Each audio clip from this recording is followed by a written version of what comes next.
Hello dears, आज की इस वीडियो में हम देखने वाले हैं अगर आपके पौधे बिल्कुल अनहेल्दी लग रहे हैं, रूखे सूखे बेजान डल लग रहे हैं, तो मैं आपको कुछ ऐसे नुस्खे बताऊंगी बिल्कुल वेस्ट मटेरियल से बनाए हुए, जिनका इस्तेमाल करने से आपके पौधे में दोबारा चार्मिंग आ जाएगी। पौधे हरे भरे, तंदुरुस्त, इंसेक्ट फ्री। अगर पौधे की ग्रोथ रुकी हुई है तो ग्रोथ भी तेज हो जाएगी। फूल या फल नहीं आ रहे हैं पौधे में तो वो भी आने लगेंगे। बस आपको इन 5 तरह के छिलके को कभी भी नहीं फेंकना है। इसका इस्तेमाल कैसे करना है और सालों कैसे स्टोर करके रखना है, सब मैं बताऊंगी आपको इस वीडियो में। आपका अपने ही gardening channel gardening with moms में एक बार फिर से बहुत बहुत स्वागत है। ये वीडियो यूट्यूब पे देख रहे हैं तो चैनल को सब्सक्राइब जरूर करें। फेसबुक या इंस्टाग्राम पे देख रहे हैं तो पेज को फॉलो करना ना भूलें। चलिए वीडियो को शुरू करते हैं। सबसे पहले दोस्तों हम देखेंगे आलू के छिलके का इस्तेमाल किस तरीके के पौधे में किस तरीके से करना है। आलू के छिलके, जो आपके घर में आलू होते हैं, छिलके आप निकाल के अक्सर फेंक दिया करते हैं, तो उन्हें फेंकिए मत। उन्हें इस तरीके से धूप में ड्राई कर लें। 1 से 2 दिन तेज़ धूप में आप रखिएगा, ये बिल्कुल इस तरीके से ड्राई हो जाते हैं। आलू के छिलके का इस्तेमाल किस तरीके के पौधे में करना है, चलिए वो बता देती हूँ। आलू के छिलके का इस्तेमाल उस पौधे में करेंगे जिस पौधे में ग्रोथ नहीं हो रही है, मतलब कि ग्रोथ बिल्कुल रुकी हुई है। जैसे आप अक्सर किसी पौधे को नर्सरी से लेकर के आते हैं, पौधा बिल्कुल एज इट इज़ रहता है काफ़ी दिनों तक, उसमें कोई नई पत्तियाँ या नई शाखाएँ या पौधा बड़ा नहीं होता है।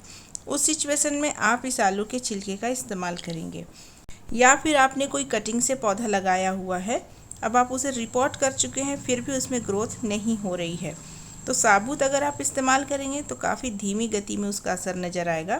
तो अगर आपको स्पीड में उसका रिज़ल्ट चाहिए, काफ़ी कम समय में अच्छा रिज़ल्ट चाहिए, तो सुखा करके आप आलू के छिलके को मिक्सर ग्राइंडर में ग्राइंड कर सकते हैं काफ़ी आसानी से। बस 1 से 2-3 सेकेंड में ये बन करके पाउडर इस प्रकार से बन जाता है। और इस पाउडर को आप फिर अपने पौधे में इस्तेमाल करेंगे तो आपके पौधे में कुछ ही दिनों में आप देखिएगा ग्रोथ नज़र आने लगेगी, नई पत्ती, नई शाखाएं नज़र आने लगेगी, पौधा आपका बड़ा होने लगेगा। ये फूल वाले पौधे, पत्तों वाले पौधे और सब्जियों वाले पौधे सभी के लिए ये कारगर है। और इसको पाउडर फॉर्म में बना लेने के बाद आप इसे सालों स्टोर करके रख सकते हैं। बस इसमें नमी नहीं जानी चाहिए, नहीं तो फंगस लग जाएगा। तो नमी से बचाने के लिए आप क्या करें, ऐसे डब्बे में इसे स्टोर करें जिसका कैप हो, एयर टाइट कंटेनर में। इस तरीके से आप इसे स्टोर करके सालों रख सकते हैं।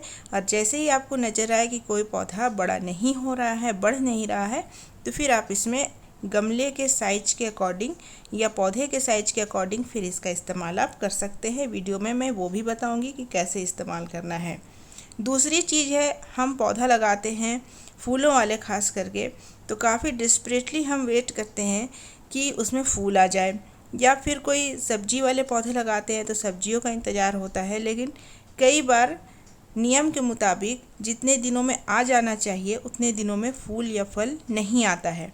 तो उस सिचुएशन में आप केले के छिलके का इस्तेमाल करें। सेम प्रोसेस से धूप में आपको सुखा लेना है केले के छिलके को और मिक्सर ग्राइंडर में ग्राइंड कर लेना है। तो ये देखिए, ये भी बिल्कुल पाउडर फॉर्म में काफ़ी बारीक बन जाता है। तो केले के छिलके का इस्तेमाल आप बेसिकली फूल, फल या सब्जियों वाले पौधे में करें। या फिर आ तो रहे हैं फूल, फल, सब्जी, लेकिन कम मात्रा में आ रहे हैं, आपको मात्रा बढ़ानी है तो भी आप इसका इस्तेमाल कर सकते हैं। इसका कोई साइड इफ़ेक्ट नहीं होता है क्योंकि ये 100% ऑर्गेनिक चीज़ें हैं। इसको भी आप एयर टाइट कंटेनर डब्बे में सालों साल स्टोर कर सकते हैं। अब चलिए बात करते हैं प्याज के छिलके। अक्सर हमारे घरों में प्याज होते ही हैं किचन में यूज़ करने के लिए, उनके छिलके हम अक्सर फेंक दिया करते हैं। उनके छिलके को फेंकने से पहले भी आप उनका इस्तेमाल अपने पौधे के ऊपर बेहतरीन रिजल्ट पाने के लिए कर सकते हैं। तो इसमें काफ़ी मात्रा में सल्फ़र पाया जाता है और सल्फ़र जो है पौधे के लिए काफ़ी अच्छा फ़ायदा पहुंचाने वाला तत्व माना जाता है। तो ये हमें क्या करना है, सेम प्रोसेस से धूप में इसे ज़रूर ड्राई कर लेना है और छिलके ऊपर के परत के ही लेंगे। अंदर वाला जो छिलका होता है प्याज का वो हमें नहीं लेना है। आप इन छिलकों को गौर से देखें, जितने भी छिलके हमने लिए हैं वो ऊपर के परत ही हैं। इनको भी धूप में सुखा करके हमें मिक्सर ग्राइंडर में ग्राइंड कर लेना है। इस छिलके का इस्तेमाल हमें उन पौधों में करना है जिन पौधों में अक्सर चींटी लग जाती है या फिर कोई इंसेक्ट का अटैक हो जाता है, मिट्टी में काफ़ी ज़्यादा कीड़े पनपने लगते हैं। उस सिचुएशन में आप प्याज के छिलके का पाउडर अगर देंगे अपने पौधे में तो काफ़ी कम समय में सारे प्रॉब्लम्स दूर हो जाएंगे। तो इस तरीके से देखिए इसका भी हमने पाउडर बना लिया है।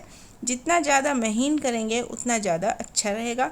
अगर नहीं भी होता है तो बहुत ज़्यादा परेशान होने वाली बात नहीं है। मिट्टी में जाने के बाद ये खुद ब खुद भी डिकम्पोज हो जाता है। तो इसे भी हम एयरटाइट कंटेनर डब्बे में भर लेते हैं। अब हम देखेंगे चौथी चीज़ जो हमें इस्तेमाल करना है, ये है चुकंदर यानी कि बीट के छिलके। अक्सर सैलेड वगैरह में जूस के लिए हम बीट का इस्तेमाल करते हैं, छिलके हम फेंक दिया करते हैं। छिलके आप मत फेंकिए, पौधे के लिए इस्तेमाल कीजिए।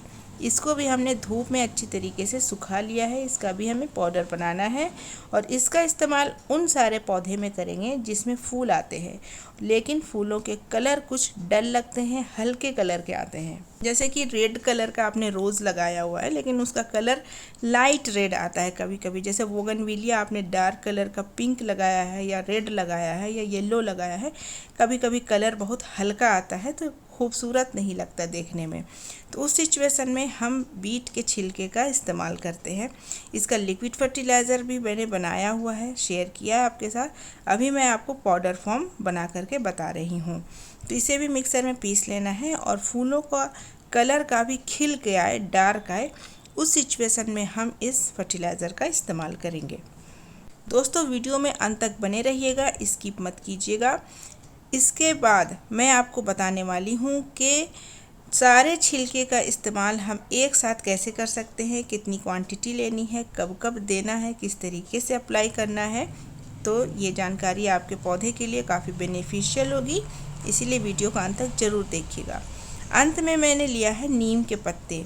नीम के पत्ते तो हमें भी अगर कुछ बीमारी हो जाती है तो पहले के दिनों में नीम के पत्तों की औषधि बनाई जाती थी।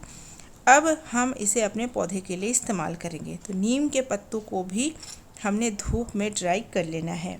नीम के पत्ते जितने भी आपके पौधे हैं, चाहे वो कोई भी वैरायटी के पौधे हो, इंडोर हो, आउटडोर हो, फूल वाले, पत्ते वाले, सब्जियों वाले, जितने तरह के आपके पौधे हैं, अगर उसमें हमेशा आपको मिलीबग्स, चींटियाँ या फिर कोई अन्य इंसेक्ट परेशान करते रहते हैं तो आप नीम के पत्ते उनमें ज़रूर डालिए। नीम के पत्तों का जब हम पाउडर बनाएंगे तो आप नीम के पत्तों का लिक्विड भी बना करके स्प्रे कर सकते हैं, वो भी मैंने आपके साथ शेयर किया हुआ है। आज मैं सिर्फ पाउडर ही बना रही हूँ। इसको भी अच्छे से ड्राई कर लेना है। और ये जो ब्रांचेज़ हैं तो एक एक पत्ते निकालने की ज़रूरत नहीं है, उसमें काफ़ी ज़्यादा समय लगेगा। इस तरीके से अगर आप पत्तों को हटाएंगे तो आसानी से सूखे होने के वजह से आसानी से ये ब्रांच से अलग हो जाएगा। ब्रांच हमें नहीं चाहिए, आप इसे कंपोस्ट बिन में डाल सकते हैं। सिर्फ पत्ते हमें इकट्ठा करके पीस लेना है, क्योंकि ये सूखे हुए बिल्कुल काफ़ी कम समय में आसानी से ये बिल्कुल बारीक बन जाते हैं। तो इसका इस्तेमाल भी हमें अपने पौधे को इंसेक्ट फ्री, मिट्टी में अगर कोई बीमारी है, बार बार उसमें चींटी लग जाती है या कीड़े लग जाते हैं, तो आप इससे उसे भगा सकते हैं, अपने प्लांट को प्रोटेक्ट कर सकते हैं। नीम के पत्तों से मिट्टी में अगर कोई फंगस है तो वो भी आप दूर कर सकते हैं। एक पाउडर जो सबसे ज़्यादा इम्पॉर्टेंट और पावरफुल है, सर्वगुण संपन्न, वो भी मैं आपको बताऊंगी कैसे बनाना है। लेकिन उससे पहले चलिए उनके नाम देख लेते हैं जिन्होंने मेरे पिछले वीडियो में सही जवाब दिया था। तो उनके नाम है मधुमिता बनर्जी, दूसरा नाम है हाई हेलो और तीसरा नाम है मनोरमा शर्मा जी का। तो चलिए अब वो पावरफुल पाउडर मैं आपको बना करके दिखाती हूँ जो सर्वगुण संपन्न है और सभी पौधों के लिए कारगर है। अगर आप इस फर्टिलाइज़र का इस्तेमाल महीने में एक बार रूटीन के मुताबिक कंटिन्यू कर लेते हैं तो आपके पौधे में कोई भी बीमारी नहीं लगेगी। यहाँ पर हमने लेना है 2 छोटे चम्मच केले के छिलके का पाउडर और 2 छोटे चम्मच आलू के छिलके का पाउडर और 1 छोटा चम्मच प्याज के छिलके का पाउडर हमें ले लेना है। उसके बाद यहाँ पर हमने लेना है 1 चम्मच चुकंदर के छिलके का पाउडर और लास्ट में हमें लेना है जो हमने नीम के पत्ते पीसे थे वो आधा छोटा चम्मच हमें ले लेना है। और इन सारी चीज़ों को हमें अच्छे से मिक्स कर देना है और अपने पौधे में डाल देना है। तो इस फर्टिलाइज़र से क्या होगा कि ज़रूरी नहीं कि आप चुकंदर का इस्तेमाल सिर्फ फूल में अच्छे रंग पाने के लिए करें। कई बार हमारे पत्ते वाले पौधे जो होते हैं वो भी कलरफुल होते हैं, जैसे क्रोटन्स वगैरह, उसमें भी आप इसका इस्तेमाल कर सकते हैं उनके कलर को और निखारने के लिए। तो ये हमारा 1 टेबल स्पून 1 बड़ा चम्मच फर्टिलाइज़र बन करके तैयार हो गया है। अब हम इसे अप्लाई करेंगे अपने पौधे के अंदर। अब यहाँ पर मैं आपको एक चीज़ दिखा देती हूँ। ये बहुत सारा पाउडर, इसमें केले के छिलके हैं, प्याज के छिलके हैं, बीट के छिलके हैं, नीम के पत्ते हैं और आलू के छिलके का पाउडर। सभी पाउडर को मैंने काफ़ी मात्रा में मिक्स करके रखा हुआ है। अब मैं थोड़ा थोड़ा इसे हर पौधे में डालती हूँ। काफ़ी दिनों से इस्तेमाल कर रही हूँ। ये डब्बा भर के मैंने बनाया था, अब ये काफ़ी कम हो चुका है, लेकिन इसका असर मुझे काफ़ी अच्छा मिला। रिज़ल्ट काफ़ी इफ़ेक्टिव है, आपको नज़र आएगा पौधे में डालने के बाद का फ़र्क। इसीलिए मैंने सोचा कि चलिए ये रेमेडी मैं आपके साथ शेयर कर लेती हूँ। जो हमने मिक्स बनाया है आपके साथ, वो हम अब इसमें डालेंगे। डालने से पहले मिट्टी की गुड़ाई ज़रूर कर लें, जमी हुई मिट्टी के ऊपर डाल के ना छोड़ें। गुड़ाई करें, इसके बाद पाउडर को डालें, मिट्टी में अच्छे से पाउडर को मिक्स कर दें, उसके बाद खूब सारा पानी डाल दें। इस पाउडर के इस्तेमाल से पहले मिट्टी को ड्राई ज़रूर कर लें, गीली मिट्टी में ये पाउडर ना डालें। ये पाउडर हमने डाला है क्रोटन के पौधे में और गमले का साइज है 12 इंच। तो इस तरीके से 12 इंच के गमले के लिए 1 टेबल स्पून काफ़ी है। छोटा गमला है तो आधा टेबल स्पून कर दें, बड़ा गमला है इससे भी ज़्यादा तो 2 टेबल स्पून कर लें। थोड़ा बहुत रेशियो अगर ऊपर नीचे होता है तो कोई फ़र्क नहीं पड़ता है, पौधे में कोई नुकसान नहीं होगा। तो दोस्तों, आज का मेरा सवाल है कि जो मिक्स फर्टिलाइज़र हमने बनाया है सभी पाउडर्स को मिला करके, उससे मैंने केले के छिलके की क्वांटिटी कितनी ली है?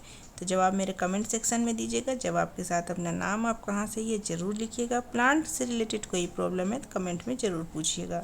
दोस्तों, आज का वीडियो यहीं तक। वीडियो अच्छी लगी है तो वीडियो को लाइक, चैनल को सब्सक्राइब, दोस्तों के साथ शेयर ज़रूर करें। मैं मिलूंगी आपसे परसों फिर किसी नई वीडियो के साथ। तब तक के लिए bye, take care, happy gardening, stay connected. Thank you very much.